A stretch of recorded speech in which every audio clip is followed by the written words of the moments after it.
ગમતી ઘટનાઓ, સંપર્કમાં આવતી વ્યક્તિઓ, એની સાથેના આપણા સંબંધોમાં ક્યારેક એવું બને છે કે પ્રેમમાં પણ કડવાશ હોય છે અને ક્યારેક એવું બને છે કે કડવાશમાં પણ પ્રેમ હોય છે. જે વ્યક્તિ નિસ્વાર્થ ભાવે આપણું હિત ઈચ્છતી હોય, એની જીવના પ્રત્યે આપણને સ્વભાવ હોય, એના કડવા શબ્દો પણ મીઠા લાગતા હોય છે અને જેમને પણ આપણને અસર ભાવ હોય, એમના પ્રેમાળ શબ્દો પણ આપણને કડવા લાગતા હોય. દુનિયાના વ્યવહારિક પ્રસંગોની અંદર આપણે જોઈએ, માતા પિતાને આપણા ઉપર લાગણી હોય છે, પ્રેમ હોય છે, એવી ખુશી હોય છે અને છતાં પણ સંતાનોને તો સદભાવ હોતો નથી અને આ અસદભાવ થવાના પણ પાછા ઘણા કારણો હોય છે. પોતાનો સ્વભાવ પણ કારણ હોય કે બીજા પણ કારણો હોય. સદભાવ વગર હિત બુદ્ધિથી ફેલાયેલા શબ્દો જે છે એ પણ સામે વ્યક્તિને અંદર ઉતરતા નથી, ગમતા પણ નથી. તેના કેટલાય વખતથી આનંદજી મહારાજના પદોનું દોહન કરવાનો એક અવસર પરમાત્માએ મને આપ્યો અને ભાવ કરીને આપણને ઠોકે છે, પણ ભાવ શબ્દ પણ એટલો મીઠો લાગે છે. ઘણા મહાત્માઓ હોય છે તો તમારા ઉપર પ્રેમ. મહારાજની વાત મેં તમને કરી. એમના ગુરુજી એમને આમ 50 આદમી બેઠા હોય અને આમ પાક ઉપરથી કહી દે ગભેરાનો મૂળક તો ભાનભાન કરતી નથી. કોને કહી શકાય આવું? જાહેરમાં કોને કહી શકાય? અમારા જેવા બી કહી દે ગુરુ મહારાજ આપણને કેવું એમાં વાંધો નથી, પણ અમને જરા એકાદમાં કીધું હોત તો વધારે આવ્યો. બધાની વચ્ચે અમને ઉતારી પાડો. અમારી પર કોઈ ઇજ્જત આવું હોય કે ના હોય, પણ જે આધ્યાત્મિક સભ્યતાની પરાકાષ્ઠાએ પહોંચેલા હોય એને ગુરુની ગાઢ પણ ગોળની નાળ લાગે આના જેવી નિભાવ મને ગુરુ શબ્દ ગમે તેના વાપરે છે, પણ અંતે તો મારા પ્રત્યેનો લાગણી ભાવ જ બોલે. અંદરના ગુરુ પ્રત્યેનો સદભાવ હોય, જીવનમાં માતા પિતા પ્રત્યેના સદભાવ હોય, વડીલો પ્રત્યેના આપણને સદભાવ હોય, તો આ વસ્તુ થાય છે. ભલે કદાચ લાખો પણ મારે તો પણ એનો આનંદ કંઈક ઓર હોય. એક વસ્તુ સમજી રાખજો કે આ વસ્તુ પણ બહુ પુણ્યથી મળે. કોઈ પ્રેમાળ શબ્દો તેને સંપાવે એના પુણ્ય કરતા પણ આપણા હિત માટે કોઈ આપણને ઠકરાવે, ગાળ આપે, લાખો મારે એના પુણ્યની વધારે જરૂરિયાત હોય છે. આ કેટલી પણ મારી શૈલી સમજી લેજો. આ વસ્તુ સમજવી બહુ અઘરી. આપણને કોઈ સરસ મજાનો પ્રેમાળ હાથ ફેરવે તો આપણને ગમે છે, આપણા ગમતી વાત આપણને કરે તો આપણને ગમે છે, પણ જે આપણને ઠપકારે છે, ઉન્માદેથી સન્માર્જન આવે છે, આપણા હિતમાંથી હિત બુદ્ધિને આપણને જાગૃત કરે છે, હવે આગળ વધીને કદાચ કડકઈથી કહેવું પડે તો કડકઈથી પણ તે બધાની વચ્ચે પણ તે ઉતારી પણ પાડે, પણ ત્યારે સમજવાનું કે આ એક ગુરુ છે, આ એક વિશેષ છે, એમને અધિકાર છે અને અધિકાર એ છે કે સર્વાએ તો આ એક જાતની સાધના છે અને મારી એક જાતની કસોટી છે. ગુરુ ઈચ્છે છે કે મારા અહંકારના સપના દૂર થઈ જાય, એના માટેનો આ એક એમનો પ્રયોગ છે અને ગુરુ જયારે પ્રયોગ કરવા બેઠા હોય ત્યારે હું વચ્ચે જોરદાર પણ કરું. આ ગુરુ બરાબર કરે છે કે આ બરાબર નથી કરતા, આવો વિચાર મને આવે તો એનો મતલબ એ છે કે હું મારી યોગ્યતા ગુમાવી બેઠું છું. આપણને હિત કરનારા પ્રત્યે પણ જો અસદભાવ થાય અને એના હિત પ્રયોગો પ્રત્યે પણ આપણને જો અસદભાવ થાય ત્યારે આપણે સમજી રાખવું કે આપણા માટે આપણી યોગ્યતા આપણે હાથે કરીને ઓછી કરી રહ્યા છીએ.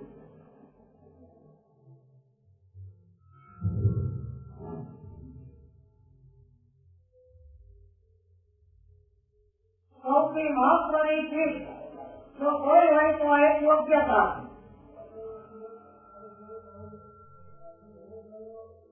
પરમાત્મા વાલીદેવ ગૌતમ સ્વામીને બહુ ખુલ્લી કરી શકતા હતા. ભગવાન વિચાર કરતા 36,000 પુરુષોનો આ સ્વામી છે. સમજાય છે? 36,000 વચ્ચે નહીં, 500 વચ્ચે ગૌતમ સ્વામીને ચેતવતા છે એમ ગોયલ ના પમાડે.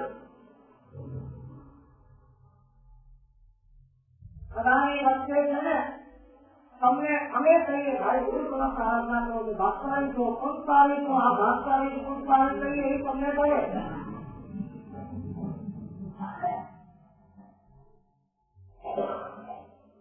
બધાની વચ્ચે તમને કહીએ ભાઈ તમે અક્ષર સમાજ કરો છો, તમે આવા કામ કરો છો, જૈન કારણે તમને શરમ નથી આવતી આવા કામ કરતા, તો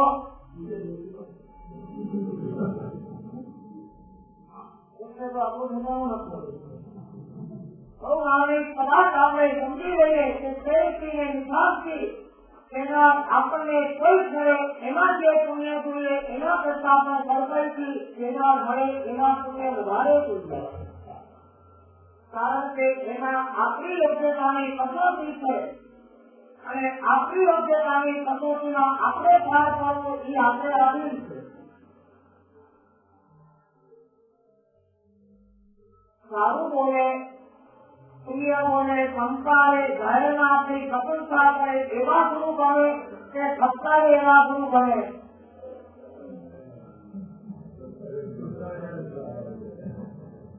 ગુરુ સંસ્કારે ને પ્રશંસા કરે એના આપણું હિત છે કે ગુરુ ઠપકારે એના આપણું હિત છે.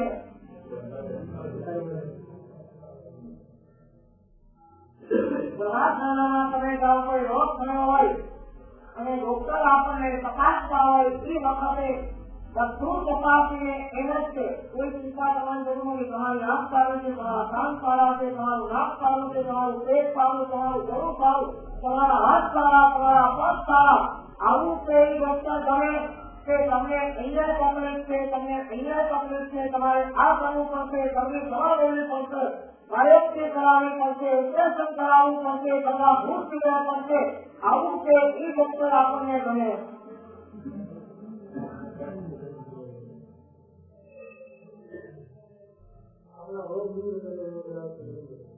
રોગ દૂર કરે એ ડોક્ટર આપણને જો સારો લાગતો હોય તો દોષ દૂર કરે એ ગુરુ આપણને તે સારા નથી લાગતો.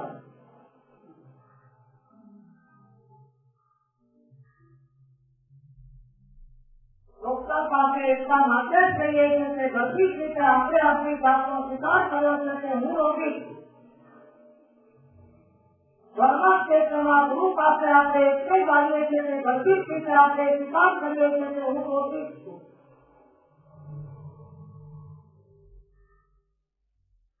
આપણને જો આપણી જાત દોષિત લાગતી ન હોય તો હું તમને બહુ પ્રેમથી કહું છું તમારે અહીંયા આવવાની જરૂર જ નથી.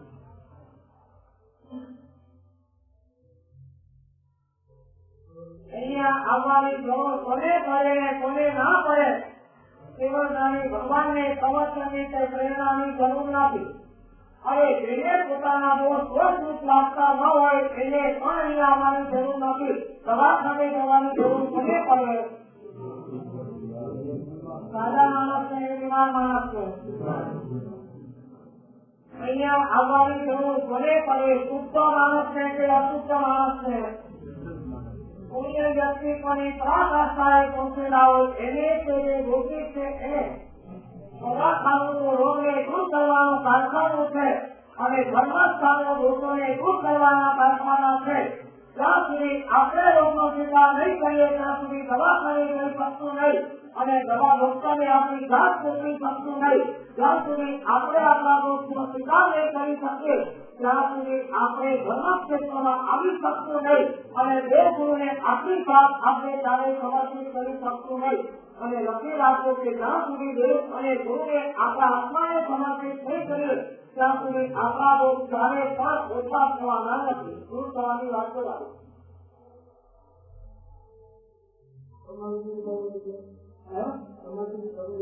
સમર્પિત કરવાનો એટલે આપણા મન અને વચન ઉપર, આપણી કાયા ઉપર, આપણી ઈચ્છા ઉપર, આપણા મન ઉપર આપણું આધિપત્ય છોડીને ગુરુનું આધિપત્ય સ્થાપિત કરી લેવું એનું નામ સમર્પણ.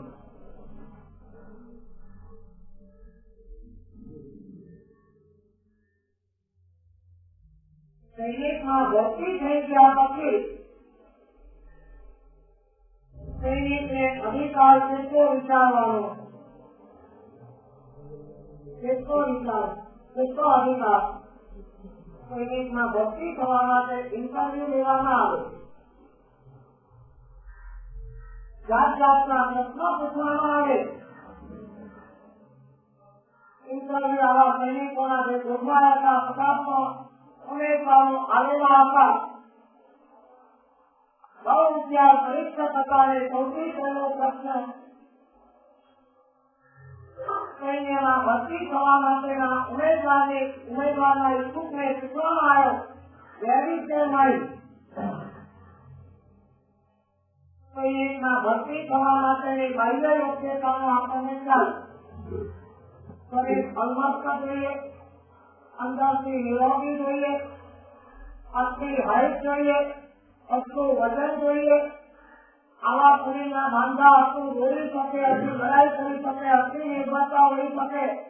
આ બધી યોગ્યતા તો આપણે જોઈએ. ઇન્ટરવ્યુની અંદર તમારું વજન કેટલું છે, તમારી હાઈટ કેટલી છે, તમે ક્યાં રહો છો, તમારા દીકરા કેટલા છે, તમે કેટલા મહિને વર્ષે ઘરે જશો, આવા પ્રશ્નો વ્યવહારિક રીતે પૂછવા જોઈએ. પણ આ બધા પ્રશ્નો પૂછવાને બદલે એના કરતા પણ ગર્ભિત અને મહત્વનો પ્રશ્ન સૌથી પહેલો પૂછવામાં આવે છે, નવી સેવાય.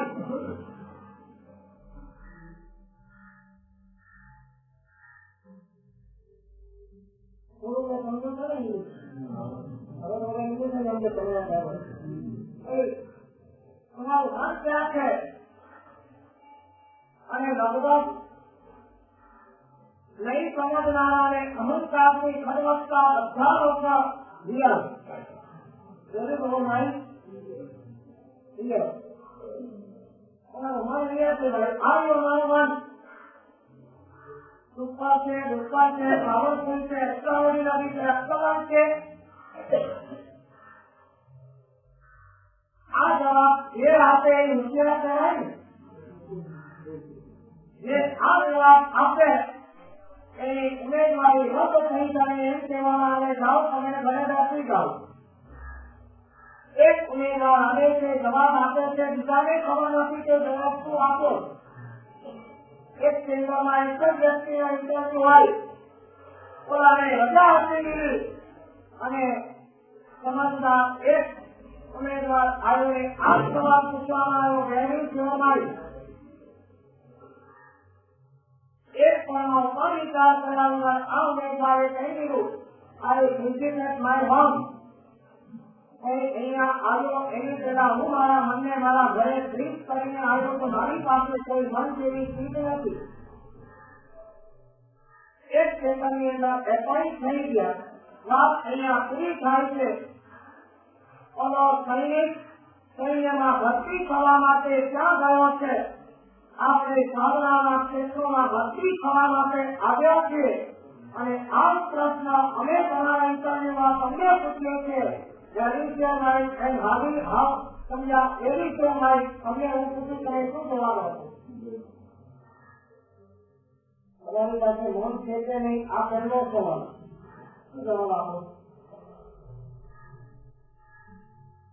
અમને જવાબ આપવાનો કેમ ગભરાવ કરો? તમારે કોઈને ભણાવવા જવું હોય એને જવાબ નથી આપવાનો.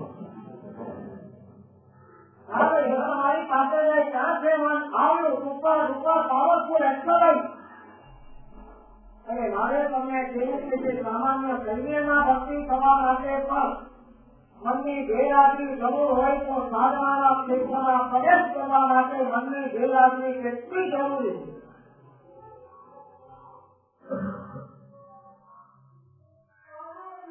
તમારા સંસારના ક્ષેત્રમાં એક પર પણ બુદ્ધિ વગર ચાલી શકે નથી ને સાધનાના ક્ષેત્રમાં બુદ્ધિ સાથે એક પર પણ ચાલી શકે નથી.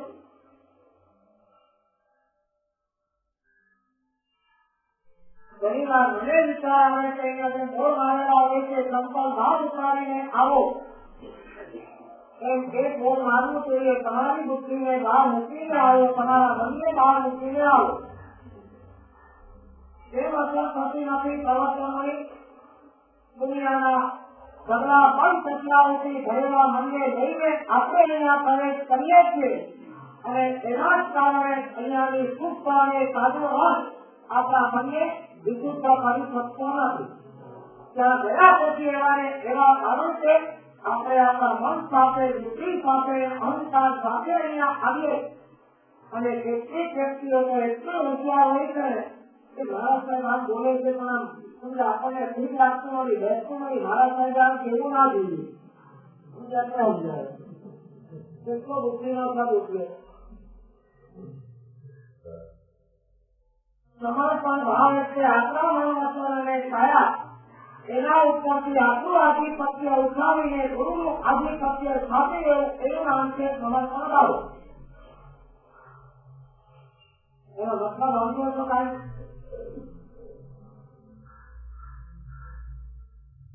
મારે શું કરવું એ વિચારવાનું મારે નથી. ગુરુ કે એ કરવાનું છે વિચારવાનું સૂત્ર કહે છે. સવારમાં જોઈને પૂછે ગુરુદેવ આજે મારે શું કરવાનું છે? અરે ગુરુદેવ કરીએ રોજની 500 દાખલા કરવાને આજે તારા જ્ઞાન સ્વામીની સેવા કરવાની છે. એ વખતે હાથ જોડીને ટોપથી સિવાય તો કોઈ વિકલ્પ ના હોય. ગુરુદેવ મારે કોની સાથે વાત કરવાની છે? તારે કોઈની સાથે વાત નથી કરવાની, તારે તારી જાત સાથે વાત કરવાની છે. ગુરુદેવ ટોપથી વાત કરી થોડો પકડીને લઈ જાય. આગળ વધીને અતિ ગંભીર વાત તમને કહી દઉં ગુરુ મહારાજ મારે શું વિચારવાનું છે? ભાઈ તારે આ પદાર્થનું ચિંતન આજે કરવાનું છે. આના સિવાય બીજો કોઈ વિચાર કરવાનો નથી. અને ગુરુના આશીર્વાદ અને એવો શક્તિપાત થાય. આમ તો કહીએ કે મન સંસારને ન વિચારવો એ કેટલા વિચાર પણ ગુરુના પ્રભાવથી જે ગુરુએ કીધું અને આપણને શ્રદ્ધા હોય તો એ દિશામાં આપણી ગાડી આગળ વધે. હિન્દીના સમર્પણ ભાવ અને આ સમર્પણ એક ઉપર હોય 1000 ઉપર ની હિન્દી સદભાવ વધે હોય સમર્પણ એક ઉપર હોય.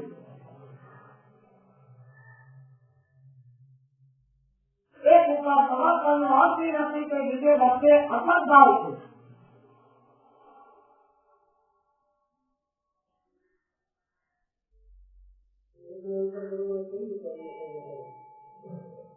તમારી જાતને પૂછવાનું અંદરથી જવાબ આવશે. ઘરમાં કુટુંબમાં સમાજમાં ઝઘડા પડે ને કોર્ટમાં જવું પડે ત્યારે 10 વકીલ કરો કે એક કરો? કરો વકીલ કરો.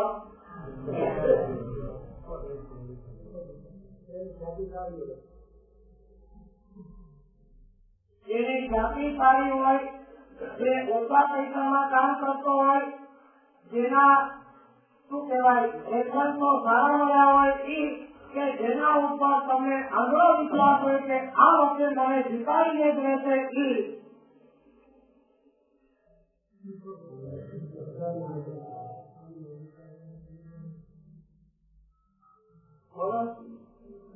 તમે જાઓ છો મને જ તો પહોંચવા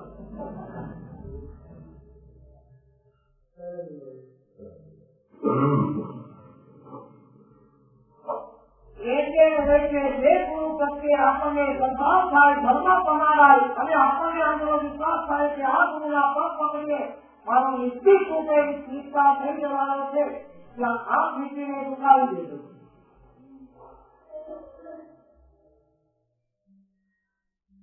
બહુ લાગણીથી આપણા મુદ્દા તત્વોને સમજવાનું. આ એક જાતિ અપર કળા છે જે આનંદજી મહારાજ અઘરા શબ્દો નાખે છે અને ડાયલ્યુટ કરીને તમારી પાસે મૂકું. કેવલ કામ કલા કરે વેતુ અક્ષરોના ભાવે આની ઘડિયાળ તો કદાચ મારા સમયને બતાવશે ને સાચો સમય બતાવશે ને મને સાચા સમયનું જ્ઞાન પણ થશે તો પણ એના મારું કલ્યાણ શું છે? મારે ઉપર એક એવી અકળ કળા જાણવી છે કે જે અંદર ઉછાળા મારે બહારના સમયને જાણીને કરવાનું પણ શું છે અને બહારના સમય જાણીને મને ફાયદો પણ શું થવાનો.